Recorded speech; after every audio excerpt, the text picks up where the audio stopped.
নমস্কার বন্ধুরা, মানবীর রান্নাঘরে আপনাদের সবাইকে স্বাগত জানাই। আমি আজকে একটা আচারের রেসিপি নিয়ে এসেছি আপনাদের কাছে। এটা হচ্ছে আমের ঝাল আচার। তো মিষ্টি আচারের রেসিপিটা আগে একদিন দেখিয়েছি। এবার ঝাল আচার কিভাবে বানানো হয়, বা তেল আমও বলি আমরা এটাকে, তো তেলটা বেশি থাকে এই আচারটায়। আমি যেভাবে করেছি সেটার কথা বলছি।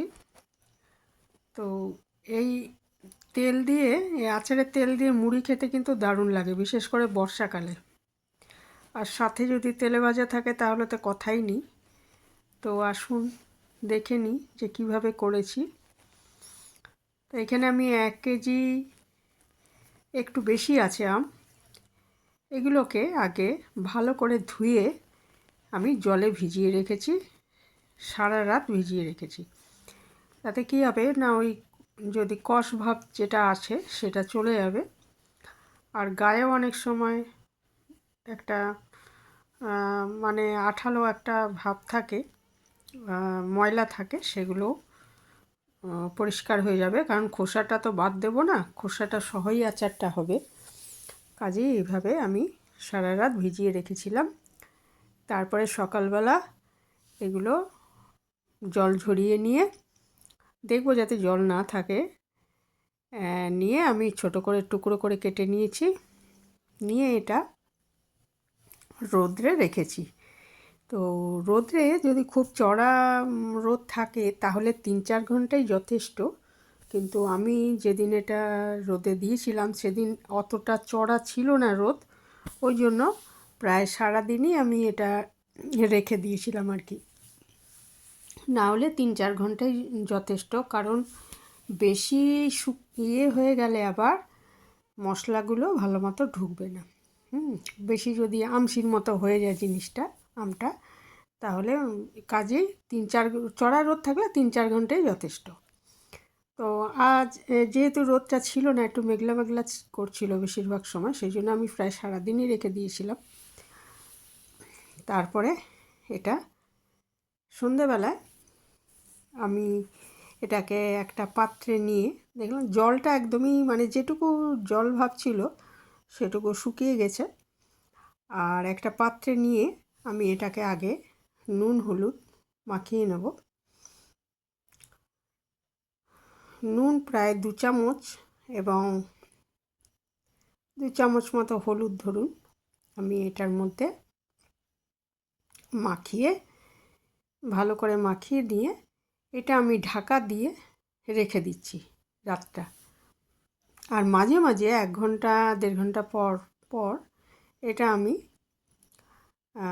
মানে যতক্ষণ আর কি জাগা ছিলাম 1 ঘন্টা পর পর এটা একটু নেড়ে উল্টে পাল্টে আমি দিচ্ছিলাম। তাহলে কি হবে না, সবটাই ভালো মতো নুন হলুদটা মেখে যাবে। আর পরের দিন আমি এখানে মশলা নিয়ে নিয়েছি। 4 চামচ আছে মৌরি, 2 চামচ আছে মেথি, 1 চামচ জিরে, 4 চামচ সর্ষে, কালো সর্ষে নিয়েছি, সাদা সর্ষেও নিতে পারেন। আর শুকনো লঙ্কা নিয়েছি। নিয়ে এটাকে আমি রোদে রেখে দিচ্ছি, ঘন্টা 3 রেখে দেবো। আর এটা জল ছেড়ে গেছিলো অনেকটা নুন হলুদ দিয়ে রাখায়, সেই জলটা যাতে না থাকে সেই জন্য এটাও আমি রোদে দিয়ে দিলাম। এটাও রোদে শুকিয়ে নিচ্ছি।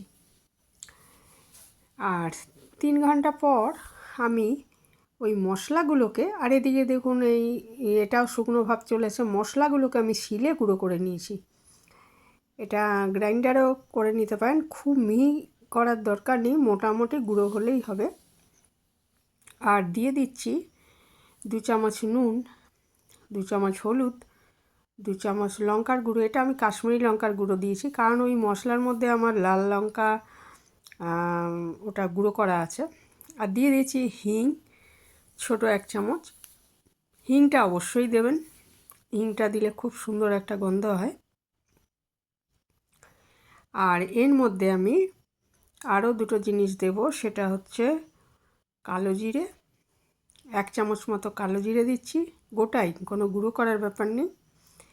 আর 1 চামচ মতো জোয়ান দিচ্ছি, দিয়ে এটাকে আবার ভালো করে সব মশলাগুলোকে মাখিয়ে নিচ্ছি।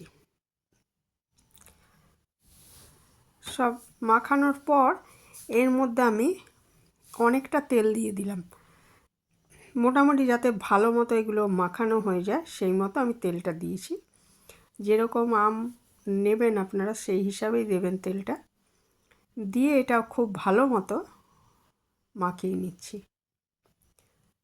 মশলা আম তো মাখিয়েছিলাম, এর মধ্যে তেল দেওয়ার পরও এটা খুব ভালো মতো মাখিয়ে নিচ্ছি।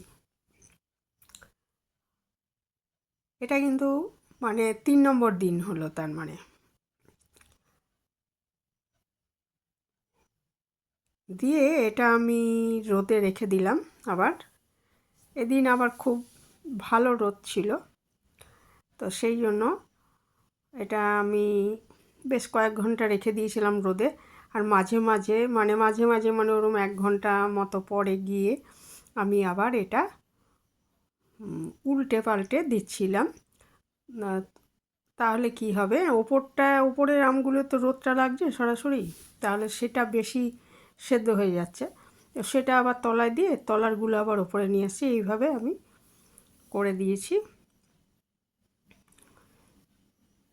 দেখুন এখানে প্রথমে কিন্তু মশলাটাই বেশি দেখা যাচ্ছিল, পরের দিকে এটা আমটা সেদ্ধ হওয়ার পর তেলটাই বেশি দেখা যাবে।